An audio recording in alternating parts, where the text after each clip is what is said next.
Hello everyone, welcome to the एक्जिया IAS academy. तो चलिए देखते हैं कौन से इम्पॉर्टेंट न्यूज़ आर्टिकल है जो रेलेवेंट रहेंगे एग्ज़ाम पर्सपेक्टिव से। एडमिशन ओपन है, आप हमारे फाउंडेशनल कोर्स से जुड़ सकते हैं जिसमें हम आपको कम्प्रीहेंसिव कवरेज प्रोवाइड करेंगे पूरे सिलेबस का। उसी हिसाब से स्टडी मटेरियल भी दिया जाएगा। रेगुलर टेस्ट कंडक्ट कराई जाएंगी बिफोर प्री एंड मेंस। जो भी गाइडेंस रहेगा वो एक्सपर्ट एंड एक्सपीरियंस फैकल्टी के द्वारा दिया जाएगा जिनको फर्स्ट हैंड एक्सपीरियंस है तीनों stages of this examination, pre mains and interview. One on one mentoring के तहत आपके जितने भी डाउट है उनको कैटर किए जाएंगे। इन हाउस लाइब्रेरी का फैसिलिटी भी अवेलेबल है जिससे जुड़ के आप अपने प्रिपरेशन को और बेटर बना सकते हैं। फर्दर डिटेल में जानने के लिए आप कांटेक्ट कर सकते हैं हमारे ऑफिशियल कांटेक्ट नंबर जो है 6002417488। तो चलिए देखते हैं आज का पहला आर्टिकल। 50 ईयर्स ऑफ आरआरबी मतलब रीजनल रूरल बैंक। जो पहला रीजनल रूरल बैंक था उसको 1975 में स्टैब्लिश किया गया था और अभी 2025 है, तो 50 ईयर्स जो है रीजनल रूरल बैंक का वो सेलिब्रेट किया जा रहा है। तो उससे पहले हम कुछ की टर्मिनोलॉजीज को समझते हैं आर्टिकल को समझने से पहले। तो जो रीजनल रूरल बैंक है वो क्या है? गवर्नमेंट स्पॉन्सर्ड बैंक है जो स्पेशली ऑपरेट करते हैं in rural and semi urban areas, ताकि जो फाइनेंशियल इंक्लूजन है, बैंक का खाता खोलना, क्रेडिट प्रोवाइड करना, सेविंग्स का फैसिलिटीज़ को प्रोवाइड करना, फाइनेंशियल लिटरेसी देना, ओवरऑल जो रूरल डेवलपमेंट है, सोशो इकोनॉमिक डेवलपमेंट, उसको कैटर करना। तो बैंकिंग की जो नीड है वो काफ़ी इम्पॉर्टेंट है। तो अभी हमारे देश में जो कमर्शियल बैंक है, जैसे आपके एसबीआई हो या फिर आईसीआईसीआई हो, चाहे वो पब्लिक सेक्टर के कमर्शियल बैंक हो या फिर प्राइवेट सेक्टर के कमर्शियल बैंक हो, ये बैंक्स क्या करते हैं? रूरल और सेमी अर्बन एरिया में सर्व नहीं करना चाहते हैं। तो इसी के चलते जो रूरल एरिया है जिसमें फाइनेंशियल इंक्लूजन में दिक्कत आ रही थी, तो इसी को मद्देनज़र रखते हुए गवर्नमेंट ने एक कमेटी बनाई थी, नरसिम्हम कमेटी। तो इसी नरसिम्हम कमेटी ने 1975 में रेकमेंड किया था कि आरआरबी को बनाना चाहिए, रीजनल रूरल बैंक को, ताकि जो आपकी क्रेडिट की गैप है उसको ब्रीच की जा सके और low cost localise banking system को बनाई जा सके। ओके, तो अभी हम इसी आर्टिकल को देखते हैं कि इसका सब्सटेंस क्या है। तो हाल ही में क्या किया गया है कि जो आरआरबी है, तो 1975 से बहुत सारी आरआरबी खुल गई थी, लगभग 196 आरआरबी इनिशियली खुल गया था। तो इसी को क्या किया, अभी जब ज़्यादा बैंक होती है तो इनको मैनेज करने में दिक्कतें आती है, इनमें करप्शन होना, आपके डिफ़ॉल्ट करना, ये सभी प्रॉब्लम, फिर नॉन परफॉर्मिंग एसेट्स का प्रॉब्लम होना, ये सभी हम देख सकते हैं। तो इसी के वजह से क्या है, गवर्नमेंट ने फिर से ये सिद्धांत लिया कि 196 आरआरबी, इतनी सारी आरआरबी हमें नहीं चाहिए, क्योंकि 28 स्टेट है और 8 यूनियन टेरिटोरी है।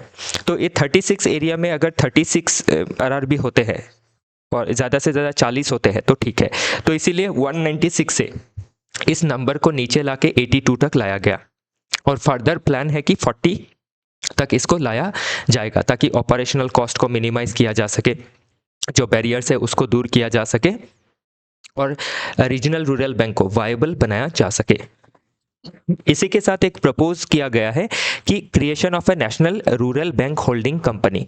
तो एक बैंक होल्डिंग कंपनी, जिस तरीके से आरबीआई क्या करता है, पूरे आपके बैंक सिस्टम, बैंकिंग सिस्टम को कंट्रोल करता है, तो उसी तरीके से क्या होगा, रीजनल रूरल बैंक को आपके इसको होल्ड करने के लिए या फिर इसके मैनेजमेंट को देखने के लिए, रेगुलेट करने के लिए एक आपकी national rural bank holding company बनाई जाएंगी, जो एपेक्स बॉडी रहेगा to oversee all regional rural bank, ताकि उनका सेंट्रलाइज गवर्नेंस हो सके, कैपिटल सपोर्ट मिल सके और टेक्नोलॉजिकल इंटीग्रेशन हो सके, ताकि आरआरबी बेटर फंक्शन कर सके। ध्यान रखिएगा, आरआरबी से ही क्या है, हमारी रूरल जो इकोनॉमी है उसको सुधारा जा सकता है, जो फाइनेंशियल नीड है उसको बेटर किया जा सकता है। हमारे देश की 70% जो आपकी आबादी है वो विलेज में ही रहती है, तो 70% आबादी का जो फाइनेंशियल इंक्लूजन है, फाइनेंशियल जो नीड है उसको पूरा करना ज़रूरी है। तो इसीलिए इसमें देख सकते हैं कि जो आरआरबी है उसका क्या रोल रहा है इन फाइनेंशियल इंक्लूजन। तो इन्होंने रेवोल्यूशनरी रोल प्ले किया है by offering low cost banking in rural and semi urban areas. Link किया है over 1.57 million of self help group को और फाइनेंस प्रोवाइड किया है 1,65,000 जॉइंट लाइबिलिटी ग्रुप्स को। और इनको गवर्नमेंट सपोर्ट भी काफ़ी मिला है। तो हाईएस्ट आपके जो इनिशिएटिव्स है लाइक कैपिटल इन्फ्यूजन किया गया है 1,03,040 करोड़ का।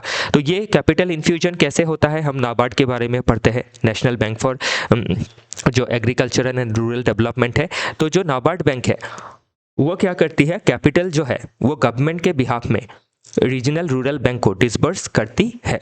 और इसी के साथ क्या है, कोर बैंकिंग सोल्यूशन, मतलब आपके बैंकिंग सिस्टम को डिजिटाइज किया गया है through CBS core banking solution, NEFT हो, आरटीजीएस हो, ताकि हम रियल टाइम में जो सेटलमेंट है वो कर सके और जो आपकी मिसमैनेजमेंट है उसको मिनिमाइज कर सके। तो अभी रूरल इकोनॉमी में इसका इम्पैक्ट क्या रहेगा, हम रूरल लेवल पे ग्रोथ देख पाएंगे। किस चीज़ का ग्रोथ, एग्रीकल्चर का ग्रोथ, स्मॉल बिजनेस का ग्रोथ, आर्टिजन का ग्रोथ, क्योंकि सभी को ग्रोथ करने के लिए पैसे चाहिए।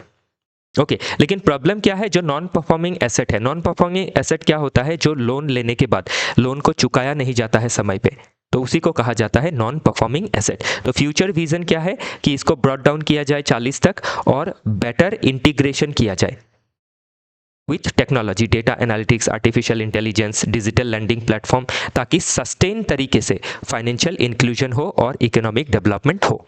तो अभी अगर इसका हम हिस्टोरिकल एवोल्यूशन देखें रीजनल रूरल बैंक का, तो इसमें हम pre independence and early post independence period में अगर देखें तो रूरल जो क्रेडिट था, जो गांव इलाके में जो क्रेडिट दिया जाता था उसको डोमिनेट किया जाता था बाय मनी लेंडर्स या फिर इनफॉर्मल जो सिस्टम है उसके ज़रिए। तो अभी जो मनी लेंडर्स है, इनफॉर्मल सिस्टम है, ये काफ़ी ज़्यादा इंटरेस्ट को चार्ज करती है और इससे क्या होता है, एक्सप्लॉयटेशन होता है और स्ट्रॉन्ग आर्म टैक्टिक्स को अपनाती है to recover the amount that they provided.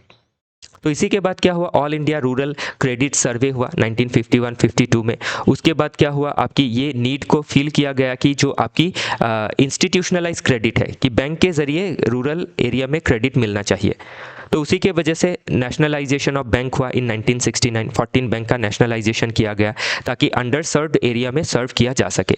लेकिन ये आइडिया भी कंप्लीट आपका जो है पिक पे नहीं जा पाया। तो इसीलिए 1975 में नरसिम्हम कमेटी बनाई गई, उन्होंने सजेस्ट किया और उसी के बाद फर्स्ट जो आरआरबी है, प्रथमा ग्रामीण बैंक, उसको खोला गया 2 अक्टूबर, गांधी जी के जन्मदिन के दिन ही। क्यों, ताकि विलेज जो सेल्फ सफिशिएंसी है, ग्राम स्वराज, उसको लाई जा सके। इन 1975 मुरादाबाद उत्तर प्रदेश में खोला गया और इसको स्पॉन्सर किसने किया था, सिंडिकेट बैंक ने। उसके बाद आरआरबी एक्ट लाया गया इन 1976 ताकि पूरा स्ट्रक्चर को फॉर्मलाइज किया जा सके। और उसके बाद क्या हुआ, जो आरआरबी है उसमें सेंट्रल गवर्नमेंट का शेयर 50% कर दिया। जो स्पॉन्सर बैंक है जैसे सिंडिकेट बैंक हो या फिर एसबीआई हो या फिर आईसीआईसीआई हो, ऐसे बैंक का स्पॉन्सर जो बैंक रहेगा तो वो 35% शेयर होल्ड करेगा और स्टेट गवर्नमेंट के पास 15% शेयर रहेगा। तो देखा जाए तो ये क्या है, एक सरकारी बैंक ही है, एक पब्लिक सेक्टर बैंक है जो रीजनल रूरल एरिया में काम करती है। फिर 70 से 90 के बीच काफ़ी ज़्यादा एक्सपेंशन हुआ, 196 आरआरबी हो गई, लेकिन काफ़ी ज़्यादा जो प्रॉब्लम है वो भी फेस करा गया बाय दिस बैंक। तो उसके बाद क्या है, रिफॉर्म्स एंड कंसोलिडेशन का फेज आया। तो एक ब्यास कमेटी बना, उन्होंने रिकमेंडेशन किया कि जो बैंक है आरआरबी, उनके पास कैपिटल ही नहीं है, तो रिकैपिटलाइज करना है और टेक्नोलॉजिकल इंटीग्रेशन करनी है। तो जो कंसोलिडेशन स्टार्ट हुआ आफ्टर 2005। तो धीरे धीरे रीजनल रूरल बैंक को मार्च किया जाने लगा ताकि बेटर फंक्शनिंग की जा सके, रिकैपिटलाइजेशन किया जा सके और टेक्नोलॉजी को इंटीग्रेट किया जा सके। अभी रिसेंट डेवलपमेंट में देखें तो अभी क्या करना है, 40 बैंक तक लाना है इसको। तभी क्या है, हम जो माइलस्टोन चाह रहे हैं उसको अचीव कर पाएंगे। ऑलमोस्ट अचीव किया है, बहुत सारी माइलस्टोन अचीव की है, जैसे डिजिटल प्लेटफॉर्म लाइक यूपीआई का इंटीग्रेशन करना एंड ऑल, ये सभी हम देख सकते हैं। चैलेंजेस क्या क्या है रीजनल रूरल बैंक को लेके, तो एक ऑपरेशनल एंड फाइनेंशियल जो वायबिलिटी होती है वो वीक है, हाई कॉस्ट होता है रिमोट लोकेशन की वजह से, लो ट्रांजैक्शन वॉल्यूम्स रहते हैं, स्टाफ की जो ट्रेनिंग की नीड होती है वो पूरी नहीं हो पाती है। Then cultural and linguistic barrier हम देख सकते हैं कि जो बैंकिंग सिस्टम है उसमें जो लोकल लैंग्वेज इस्तेमाल नहीं किया जाना या फिर कल्चर का डिफरेंसेस होना, ये सभी चीज़ें क्या कर रही है, आउटरीच में दिक्कत क्रिएट कर रही है। डिपेंडेंसी ऑन स्पॉन्सर बैंक, तो स्पॉन्सर बैंक के ऊपर डिपेंड होते रहना पड़ता है फॉर एग्जांपल टेक्नोलॉजी के लिए। जैसे हमारे एरिया में जो आपके रीजनल रूरल बैंक है वो पीएनबी के ऊपर निर्भर रहती है टेक्नोलॉजी के लिए। फिर क्रेडिट एक्सप्लॉयटेशन एंड रिकवरी का भी एक इशू आता है तो लो क्रेडिट एब्जॉर्प्शन है in rural areas. Rural population अभी भी डरते हैं बैंक से लोन लेने के लिए, और कहीं कहीं ये क्या है, ओवर लेंडिंग का प्रॉब्लम देखा जाता है। टेक्नोलॉजी का गैप तो मैंने ऑलरेडी आपको बताया, स्पेशली इन रिमोट एरियाज। फिर ह्यूमन रिसोर्स का एक कंस्ट्रेंट है कि जो स्किल्ड स्टाफ है वो रूरल पोस्टिंग नहीं चाहते हैं, ये भी एक दिक्कत है। इससे क्या है, बेटर बैंकिंग जो सर्विस देनी चाहिए वो नहीं मिल पाती है। फिर रेगुलेटरी एंड गवर्नेंस का भी एक हर्टल है, क्योंकि मल्टी टायर ओनरशिप है। अभी देखा हमने कि सेंट्रल गवर्नमेंट खुद है, फिर स्पॉन्सर बैंक है एंड स्टेट गवर्नमेंट भी है, तो इससे कौन कितना इनको रेगुलेट करेगा वो लेके भी एक प्रॉब्लम देखी जाती है। फिर एक्सटर्नल फैक्टर्स को लेके भी एक प्रॉब्लम है, क्योंकि एग्रीकल्चर लोन जो है वो बहुत समय पे डिफ़ॉल्ट हो जाता है, क्योंकि क्लाइमेट रिस्क का जो एक फैक्टर है वो भी हम देख सकते हैं। Plus other different micro finance institution भी आए हैं, जिनके बीच में क्या है, काफ़ी ज़्यादा कंपटीशन रहता है, और इससे क्या होती है, हर कहीं लोन देने की वजह से जो नॉन परफॉर्मिंग एसेट है वो आपका बढ़ने लगता है, जहां लोन का रीपेमेंट एंड इंटरेस्ट पेमेंट नहीं हो पाता है। बाकी फाइनेंशियल इंक्लूजन मैंने बताया ही है क्या है। प्रायोरिटी सेक्टर लेंडिंग को ध्यान रखना है। जो कमर्शियल बैंक है उनको 40% जो अपना टोटल लेंडिंग है वो प्रायोरिटी सेक्टर में करना है, लेकिन रीजनल रूरल बैंक के लिए जो टारगेट है वो है 75% रूरल पॉपुलेशन को प्रायोरिटी सेक्टर को लेंडिंग करना पड़ेगा। ओके, चलिए आगे देखते हैं। तो इसमें लॉजिकल एंड फिलोसॉफिकल बेस क्या है, तो लॉजिकली देखें तो आरआरबीज को बनाया क्यों गया है, ताकि ग्राउंड लेवल पे जो क्रेडिट की फेलियर है उसको टेकल किया जा सके। जो कमर्शियल बैंक क्या करते हैं, अवॉइड करते हैं। कमर्शियल बैंक रूरल एरिया में क्रेडिट नहीं देना चाहते हैं, ब्रांच नहीं खोलना चाहते, उससे जो 70% पॉपुलेशन है वो पीछे रह जाती है। तो इसीलिए इसका लॉजिकल बेस यही है कि रूरल एरिया में सोशियो इकोनॉमिक डेवलपमेंट करना, जैसे रिसोर्स इफिशिएंट रिसोर्स एलोकेशन करना, पॉवर्टी को रिड्यूस करना, रूरल ग्रोथ को स्टिम्युलेट करना वगैरह वगैरह। फिर फिलोसॉफिकल बेस अगर देखें तो ये इगैलिटेरियन प्रिंसिपल के ऊपर बेस्ड है। इगैलिटेरियन प्रिंसिपल क्या कहता है कि जो फैसिलिटीज़ है रूरल और अर्बन एरिया में इक्वली प्राप्त होनी चाहिए, तो उसी जस्टिस का प्रिंसिपल को लेते हुए कि सोशल जस्टिस और इक्विटी कब आएगा या फिर ग्राम स्वराज कब आएगी, जब आपका एम्पावर किया जाएगा रूरल पॉपुलेशन को। तो एम्पावर करने के लिए ज़रूरी है कि जो प्रायोरिटी सेक्टर है, रूरल वेलफेयर है, उनको आगे बढ़ाना ज़रूरी रहेगा। डायमेंशन में देखें तो रीजनल रूरल बैंक ने अभी तक 1.57 मिलियन सेल्फ हेल्प ग्रुप को कनेक्ट किया है, जिससे आपकी marginalize section of population, women, SC ST, इनका जो है डेवलपमेंट हुआ है। ओके, तो आगे देखते हैं पॉलिटिकली। तो अलायंस विद गवर्नमेंट पॉलिसीज, तो गवर्नमेंट की जो पॉलिसी रहती है रूरल डेवलपमेंट, DPSP को इम्प्लीमेंट करना, सोशल जस्टिस को आगे बढ़ाना, तो वो इसमें सफल होता है। लीगली देखें तो जो RRB है उसको गवर्न किया जाता है बाय RRB एक्ट ऑफ 1976। ध्यान रखिएगा, एग्जाम में प्रीलिम्स में बन सकता है। एथिकली देखें तो जो प्रिंसिपल ऑफ इक्विटी है, इक्वालिटी है, जस्टिस है, उसको अपहोल्ड करता है बाय RRB। इंटरनेशनली देखें तो ग्लोबल जो माइक्रो फाइनेंस मॉडल है, अभी हम बांग्लादेश का मॉडल ही ले सकते हैं कि बांग्लादेश में जो आपकी उनकी जो कंडीशन में सर्ज देखा गया, ये देखा गया because of micro finance institutions. Economy को देखें तो ये क्या करेगा, GDP को बूस्ट करेगा। ऐसे भी रूरल GDP जो है काफ़ी कम कंट्रीब्यूट करती है ओवरऑल GDP में, तो उसको बढ़ा के हम लोगों का जो पर कैपिटा इनकम है उसको भी इंक्रीज कर सकते हैं। नेक्स्ट ये स्लाइड ब्लैंक रह गया, इसमें हमने NCERT में आप क्या पढ़ेंगे प्लस सिलेबस का क्या लिंकेजेस है वो इसमें बताया गया था।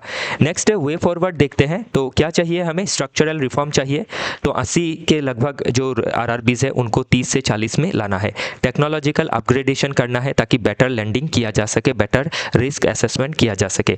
कैपिटल एंड पॉलिसी सपोर्ट देना ज़रूरी है बाई गवर्नमेंट। एनुअल रिकैपिटलाइजेशन करना है, तभी बैंक आगे बढ़ पाएंगे, तभी हम आत्मनिर्भर बन पाएंगे, विकसित भारत बन पाएंगे। ह्यूमन रिसोर्स जो डेवलपमेंट है, स्पेशली जो रीजनल रूरल बैंक होती है उनके स्टाफ को जो फाइनेंशियल टेक्नोलॉजी होती है उसमें ट्रेनिंग देना, और रूरल पोस्टिंग के लिए इंसेंटिवाइज करना, बेटर सैलरी देना, बेटर उनको जो बोनस है वो दे सकते हैं। मॉनिटरिंग एंड एवैल्यूएशन काफ़ी ज़रूरी है, तो रेगुलर ऑडिट करते रहना है by NABARD, national bank for agriculture and rural development के द्वारा। और कोलैबोरेशंस करनी ज़रूरी है फिनटेक जो कंपनीज है उनके साथ, ताकि हम इनोवेटिव प्रोडक्ट्स को लॉन्च कर सके, जैसे इंश्योरेंस हो, इन्वेस्टमेंट के प्लान्स हो, ये सभी हम रूरल पॉपुलेशन को भी दे सके। नेक्स्ट, आई होप मैंने ये आर्टिकल आपको अच्छी तरीके से समझाया। कोई भी अगर इसमें डाउट रहता है तो आप कमेंट सेक्शन में बताइएगा। बाकी ध्यान रखिएगा, काफ़ी इंपॉर्टेंट है ये आर्टिकल। नेक्स्ट आगे बढ़ते हैं, why is India pursuing free trade agreement, it's not just economics. तो अभी फ्री ट्रेड एग्रीमेंट होता क्या है उसको पहले हम समझते हैं। तो फ्री ट्रेड एग्रीमेंट क्या होता है, एन एग्रीमेंट बिटवीन टू और मोर नेशंस। ओके तो अभी क्या होता है, आपका जैसे WTO है तो वो भी एक आपका फ्री ट्रेड एग्रीमेंट है, लेकिन वो अक्रॉस द ग्लोब है, उसमें मोर देन 160 नेशंस ने पार्टिसिपेट किया है ताकि ट्रेड बैरियर्स को हटाई जा सके। जैसे कि आज के समय पे WTO ऑलमोस्ट डिसफंक्शनल होके बैठा हुआ है because of USS resistance, lack of interest. तो इसीलिए क्या है, जो डिफरेंट नेशंस है वो बायलैटरल या फिर आपके ट्राइलैटरल या फिर क्वाड्रिलैटरल जो है ट्रेड पॉलिसीज को साइन कर रही है फ्री ट्रेड एग्रीमेंट को, ताकि जो बैरियर्स है, कस्टम ड्यूटीज है, उनको रिड्यूस कर सके, या फिर जो नॉन टैरिफ बैरियर है like sanitary and phytosanitary measures उनको कम किया जा सके। ओके तो ये हो गया फ्री ट्रेड एग्रीमेंट। तो अभी इसमें क्या बताया है इस आर्टिकल में कि जो फ्री ट्रेड एग्रीमेंट है वो सिर्फ इकोनॉमी के पर्सपेक्टिव से ही नहीं लिया जाता है। It is not just economics, it is polity also and it is diplomatic also. How it is political and diplomatic, for example अभी हम देख सकते हैं कि यूएसए और चाइना का बहुत ज़्यादा राइज हो चुका है, दोनों ही काफ़ी डोमिनेंट है। तो ये दो देश अगर G2 बना लेते हैं, ग्रेड 2, तो इससे क्या है, ये दोनों देश आपस में सुलह करके पूरे वर्ल्ड के जो ट्रेड है उसको अपने फेवर में ला सकते हैं। तो इसीलिए क्या है, ये जो आपकी एक डोमिनेंस है, जो एक आप पॉलिटिकल जो हेजिमोनी है और डिप्लोमेटिक हेजिमोनी है, उसको हम चैलेंज करने के लिए क्या करते हैं, रीजनल लेवल पे रीजनल ट्रेड एग्रीमेंट करते हैं। जैसे आपकी एशियन है, association of south east Asian nation जो 1967 में बना, या फिर यूरोपियन यूनियन है जो एक सुपरा नेशनल एंटिटी है जो ट्रेड को भी फर्दरेंस करती है। और उसी तरीके से दो नेशन के बीच भी हो सकता है फ्री ट्रेड एग्रीमेंट, और एक रीजन को लेके हुआ तो रीजनल ट्रेड एग्रीमेंट। तो इसीलिए क्या है, जो डोमिनेटिंग नेशन है उसको हम साइडलाइन करने के लिए और अपना जो स्ट्रैटेजिक ऑटोनॉमी है in trade and in diplomacy in politics उसको बरकरार रखने के लिए, अपनी सोवरेनिटी को बरकरार रखने के लिए फ्री ट्रेड एग्रीमेंट का जो रास्ता है उसको हम एक्सप्लोर कर रहे हैं। ओके तो इसीलिए इसमें कहा गया है कि free trade agreements are not just economics, they are polity also, they are diplomacy also, they are impacting international relation। Okay और जब भी ये एग्रीमेंट्स होती है तो उसमें क्या होता है, जो जियोपॉलिटिकल स्ट्रैटेजी होती है उसको भी देखी जाती है ताकि स्ट्रैटेजिक इंश्योरेंस किया जा सके। तो जो एक स्ट्रैटेजिक आपकी इंश्योरेंस है वो फ्री ट्रेड एग्रीमेंट के जरिए जो नेशन है वो अचीव करना चाहती है।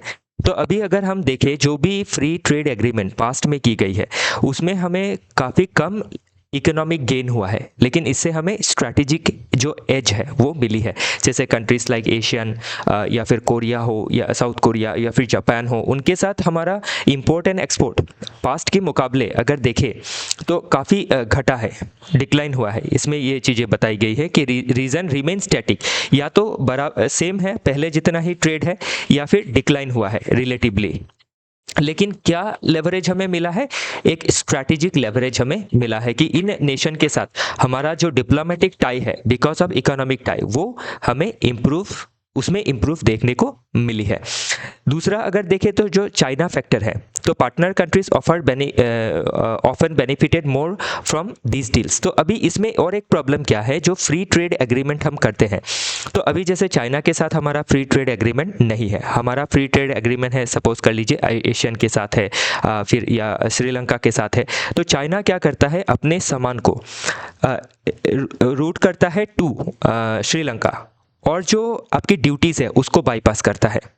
तो इससे किसको नुकसान होता है, हमारे जैसे जो देश है उनको नुकसान पहुंचता है। तो इसमें ये चीज़ हम देख सकते हैं कि हमने जो भी फ्री ट्रेड एग्रीमेंट की है उसमें सिर्फ इकोनॉमिक गेन के लिए हमने नहीं किया है, उसमें डिप्लोमेटिक लेवरेज के लिए भी हमने इसको साइन किया है, जैसे ताकि हम डीप इंटीग्रेशन कर सके, एक स्ट्रैटेजिक इंश्योरेंस हमें मिल सके against countries like USA China, एक सेफ्टी नेट हमें मिल सके कि हम डिफरेंट नेशन के साथ फ्री ट्रेड एग्रीमेंट के जरिए पॉलिटिकली भी अलाइंड हो सके। तो इसमें एक पॉलिटिकल लॉजिक जो है वो हम देख सकते हैं।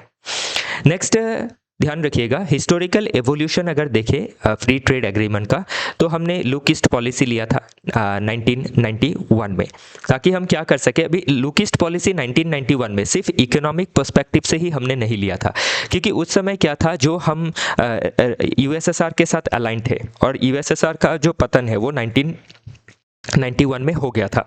और इधर जो एशियन नेशन है, जिसको एशियन टाइगर्स भी कहा जाता है, जैसे सिंगापुर हो, फिलीपीन हो, थाईलैंड हो, कंबोडिया हो, इनके साथ हम पॉलिटिकली आइडियोलॉजिकली अलाइन कर सके, डिफरेंट और आपके एस्पेक्ट में रिलेशन बना सके, उसके लिए हमने इकोनॉमी को सामने रखते हुए लुक ईस्ट पॉलिसी को लिया। लेकिन इसके बिहाइंड जो था वो था diplomatic and political engagement too. Then फिर फेज 2 में अगर देखें, द असेसमेंट फेज, मिड 2010 में अगर देखें, तो मिड 2010 में क्या हुआ, हमने हमारी जो इंडस्ट्री है उन्होंने ये रियलाइज़ किया कि फ्री ट्रेड एग्रीमेंट की वजह से इंडिया को नुकसान झेलना पड़ रहा है, स्पेशली इकोनॉमिक सेंस में, कि जो चीप गुड है उसकी इन्फ्लक्स हो रही है, और जिसके वजह से जो इंडियन गुड्स है वो आपकी जो सेलिंग है हमारे मार्केट में हो, इंटरनेशनल मार्केट में हो, वो कम होती जा रही है। तो इसीलिए क्या हुआ, इंडिया ने बाद में ये इन चीज़ों को ध्यान दिया। और अभी जब भी हम फ्री ट्रेड एग्रीमेंट किसी भी नेशन से करते हैं, तो उसमें हम ये भी ध्यान रखते हैं कि पॉलिटिकली डिप्लोमेटिकली तो अलाइन होना ही है, प्लस ऐसा एग्रीमेंट नहीं करना है जिससे क्या हो कि दूसरे देशों का सामान हमारे देश की इकोनॉमी को इम्पैक्ट करे। For example, India walked out of the RCEP, तो एक आरसीईपी बनाया गया था, रीजनल कॉम्प्रिहेंसिव इकोनॉमिक पार्टनरशिप, इन 2019। तो इनिशियली इंडिया इसके डायलॉग में तो था, लेकिन बाद में इंडिया ने इससे विड्रॉ कर लिया। क्यों विड्रॉ कर लिया? Because of countries like China. तो चाइनीज़ जो प्रोडक्ट होती है काफ़ी चीप और सस्ते में मिलती है, और जो स्टेट सब्सिडी होता है वो भी दिया जाता है चाइनीज़ प्रोडक्ट को। तो चाइना क्या करेगी, अपने प्रोडक्ट को, अपना स्टील हो, इलेक्ट्रॉनिक्स हो, उनको यहाँ पे डंपिंग करेगी, और उससे क्या होगा, हमारा जो लोकल इकोनॉमी है, डोमेस्टिक इकोनॉमी है, उसको काफ़ी नुकसान या फिर चोट पहुँचेगा। Then the strategic revival, post 2020 के बाद इंडिया ने कई सारे देशों के साथ फ्री ट्रेड एग्रीमेंट के लिए डिस्कशन किया, जैसे यूके के साथ recently free trade agreement sign किया, ईयू के साथ डिस्कशन चल रहा है, ओके, ऑस्ट्रेलिया के साथ डिफरेंट सेगमेंट में हमने अपनी स्ट्रैटेजिक जो पार्टनरशिप है उसको बढ़ाई है। तो फ्री ट्रेड एग्रीमेंट से भी ऊपर चला जाता है क्या, स्ट्रैटेजिक पार्टनरशिप। तो स्ट्रैटेजिक पार्टनरशिप में क्या होता है, जैसे हम डिफेंस रिलेटेड चीज़ें, देन आपकी रिसर्च रिलेटेड जो चीज़ें हैं उनमें भी हम आपकी अग्री करने लगते हैं, और जो चीज़ें हैं, जो सर्विसेज है, गुड्स है, उनको शेयर करते हैं। तो चैलेंज क्या है related to free trade agreement में, कोई विनर होता है, कोई लूज़र होता है। तो अभी चाइना के साथ अगर फ्री ट्रेड एग्रीमेंट होता है तो उसमें चाइना विनर रहेगी, जो है हमारे देश में एक्सपोर्ट करेगी, और हम उसमें लूज़र रहेंगे, क्योंकि हमारा जो आपका प्रोडक्ट है वो चाइना के कंपैरिजन में कॉस्टली होता है। फिर सर्विसेज सेक्टर का एक बैरियर देख सकते हैं। तो इंडिया अभी क्या है, सर्विसेज सेक्टर में बेटर है, और इंडिया जो ह्यूमन आपकी कैपिटल है उसको भी एक्सपोर्ट करता है टू डिफरेंट नेशन, जैसे यूएसए में जो ह्यूमन कैपिटल चाहिए टेक्नोलॉजी में सर्व करने के लिए, डिफरेंट इंडस्ट्री में सर्व करने के लिए, उस कैपिटल को हम भेजते हैं। तो अभी उस कैपिटल को लेके क्या है, एक प्रॉब्लम है उसके एक्सपोर्ट में। जब भी फ्री ट्रेड एग्रीमेंट होता है तो उसमें ये भी डील होता है कि आपकी जो ह्यूमन कैपिटल है या फिर जो वर्कर्स है उनको किस तरीके से डील किया जाएगा। तो बहुत सारी नेशन क्या करती है, इंडिया के अगेंस्ट रेजिस्टेंस दिखाती है, क्योंकि इंडिया के जो वर्कर है वो काफ़ी मेहनती है और काफ़ी स्किलफुल होते हैं, जो क्या है आपके सस्ते दामों में भी काम करने के लिए राजी हो जाता है। फिर एक रूल्स ऑफ ओरिजिन का जो वायलेशन है वो देख सकते हैं, जैसे चाइना के साथ हमारा फ्री ट्रेड एग्रीमेंट नहीं है, तो चाइना क्या करेगा, अपने चाइनीज़ गुड्स को या फिर इंटरमीडिएट गुड्स को श्रीलंका भेजेगा, फिर वहाँ पे लेबलिंग चेंज होके वो इंडिया पहुंच जाएगा, लेकिन ओरिजिनली वो जो सामान है वो चाइना का है। लेकिन फ्री ट्रेड एग्रीमेंट हमने साइन किया था श्रीलंका के साथ, और श्रीलंका का अच्छा था चाइना के साथ, तो चाइना को फेवर कर दिया, और उस तरीके से क्या है, जो रूल्स ऑफ ओरिजिन है वो वायलेट हो जाता है। तो इंडिया इसको लेके काफ़ी कंसर्न है कि रूल्स ऑफ ओरिजिन वायलेट नहीं होना चाहिए, जो प्रोडक्ट जहाँ बना है वहीं लेबलिंग होना, वहीं से वो सामान एक्सपोर्ट होना ज़रूरी है, फ्रॉम इनिशियल टू एंडिंग। फिर एक जियोपॉलिटिकल अनसर्टेनिटी हम देख सकते हैं, लाइक यूएसए और चाइना को लेके जो प्रॉब्लम है। तो इसीलिए हम क्या कर रहे हैं, कि हम यूएसए और चाइना के अलावा बाकी दूसरे देशों के साथ फ्री ट्रेड एग्रीमेंट को नेगोशिएट कर रहे हैं ताकि हम यूएसए और चाइना को बाईपास कर सके। फिर डब्ल्यूटीओ का जो इरेलेवेंस है वो भी एक चैलेंज बनता नज़र आ रहा है, क्योंकि डब्ल्यूटीओ जो है डिसफंक्शनल हो गया है, इसलिए डिफरेंट नेशन क्या कर रही है, डिफरेंट तरीके से फ्री ट्रेड एग्रीमेंट को साइन कर रही है, और उससे क्या है, एक स्पेगेटी बोल सिंड्रोम देखा जा रहा है। तो स्पेगेटी क्या होता है, एक नूडल्स है। तो नूडल्स जब हम कढ़ाई में डाल देते हैं, जब वो बनने पक जाता है, पकने के बाद उस नूडल में आप देख सकते हैं वो जम्बल्ड हो जाता है। तो उसी तरीके से हम जैसे डिफरेंट नेशन के साथ फ्री ट्रेड एग्रीमेंट कर रहे हैं, तो ये स्पेगेटी बोल जैसा एक जो सिंड्रोम है वो दिखा रहा है। तो इसीलिए डब्ल्यूटीओ जैसे जो इंटरनेशनल ऑर्गेनाइजेशन है जो सभी के लिए सेम रूल्स बनाता है, इसका फंक्शनल होना काफ़ी इंपॉर्टेंट है। ओके, बाकी की टर्मिनोलॉजीज मैंने ऑलरेडी आपको बताया है। रूल्स ऑफ ओरिजिन क्या है, G20 क्या है, G2 क्या है, स्ट्रेटेजिक इंश्योरेंस क्या है। अभी लॉजिकल एंड फिलोसॉफिकल बेसिस से देखें तो हर नेशन क्या चाहती है कि अपना जो इंटरेस्ट है उसको फुलफिल करे। तो उसी को लेके हम क्या करते हैं, अपने जो भी जियोपॉलिटिकल डिसीजंस है उसको लेते हैं। तो इकोनॉमी में भी वही पॉलिसी अप्लाई होता है। ओके, जैसे कि हमने रशिया से अपना रिलेशन अच्छा रखा है ताकि हम चाइना को या फिर पाकिस्तान को या फिर यूएसए को बैलेंस कर सके। तो उसी तरीके से हम जो भी इकोनॉमिक पॉलिसीज़ लेते हैं उसमें भी एक रियलिस्टिक जो टेंडेंसी है वो रहती है कि हम ऐसे पॉलिसीज़ बनाएं जिससे क्या है, यूएसए अगर हमें दबाव देता है इकोनॉमिक सेंस में, तो हम दूसरा मार्केट को अपने प्रोडक्ट्स के लिए एक्सप्लोर कर सके। ओके, तो वो चीज़ हम इसमें देख सकते हैं। तो इसीलिए इंडिया क्या कर रहा है, न्यू मार्केंटलिज्म की ओर जा रहा है ताकि हम क्या कर सके, अपना जो देश का एडवांटेज है, अपना जो प्रोडक्शन हाउस है उसको यूएसए के साथ शेयर नहीं कर सकते हैं, तो क्या हुआ, डिफरेंट अदर नेशन के साथ तो हम शेयर कर ही सकते हैं। बाकी डायमेंशन देखें तो फ्री ट्रेड एग्रीमेंट से क्या होता है, आपकी जो जॉब क्रिएशन है वो हम देख सकते हैं। और इसमें नेगेटिव ये भी देख सकते हैं कि फ्री ट्रेड एग्रीमेंट से जब बाहरी सामान आता है तो हमारे देश के जो आपके छोटे छोटे जो इंडस्ट्री है वो भी बंद होती है, उसमें भी नेगेटिव इम्पैक्ट पड़ता है, वो भी इसमें देखना ज़रूरी है। पॉलिटिकली देखें तो हम फ्री ट्रेड एग्रीमेंट को इसीलिए करते हैं ताकि हम पॉलिटिकली अपना अलायंस जो है उसको स्ट्रेंथन कर सके। लीगली देखें तो जो भी हम ट्रेड एग्रीमेंट करते हैं उसको डब्ल्यूटीओ के हिसाब से कंपेटेबल बनाना ज़रूरी है नेशन वाइड या फिर इंटरनेशनली। एथिकली हम देखें तो फेयर ट्रेड को प्रमोट करना ज़रूरी है। इंटरनेशनली देखें तो हमें ग्लोबल इंटीग्रेशन करना ज़रूरी है, मल्टीलैटरलिज्म को आगे बढ़ाना ज़रूरी है। अगर बायलैटरलिज्म की ओर आगे बढ़े तो ये आपका फ्री ट्रेड एग्रीमेंट का एक नेगेटिव पॉइंट है कि फ्री ट्रेड एग्रीमेंट जब दो नेशन के बीच में होती है तो उससे बायलैटरलिज्म आगे बढ़ता है, मल्टीलैटरलिज्म नहीं। जैसे अभी इंडिया ने रशिया के साथ अच्छा रिलेशन मेंटेन करना चाहा ट्रेड में, तो यूएसए के साथ खराब हो जाता है, चाइना के साथ खराब हो जाता है, वैसा हम देख सकते हैं।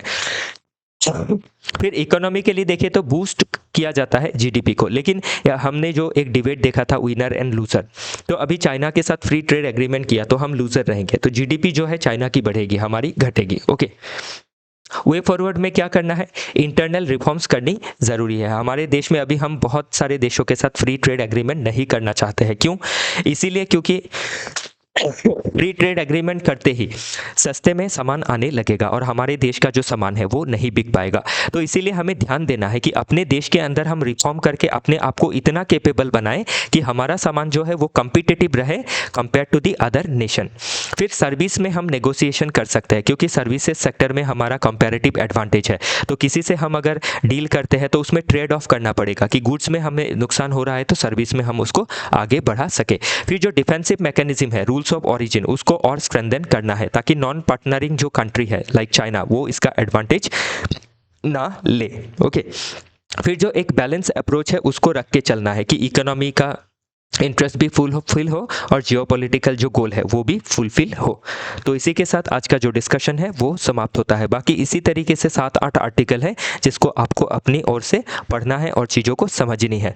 ओके, तो ये सभी हम नहीं समझा पाएंगे आपको, क्यों? क्योंकि टाइम का कंस्ट्रेंट है, ये वीडियो नहीं तो लगभग 4-5 घंटे खिंच जाएगा। 2 ही आर्टिकल में 30 मिनट से ज़्यादा हो जाता है, इसमें और 7-8 आर्टिकल है। तो इसी तरीके से पढ़ लीजिएगा। कोई आर्टिकल समझ में नहीं आता है तो आप हमें बताइएगा। बाकी चीज़ें जो है सेल्फ एक्सप्लेनेटरी है। हमारे साथ जुड़े रहने के लिए आप सभी का बहुत बहुत धन्यवाद।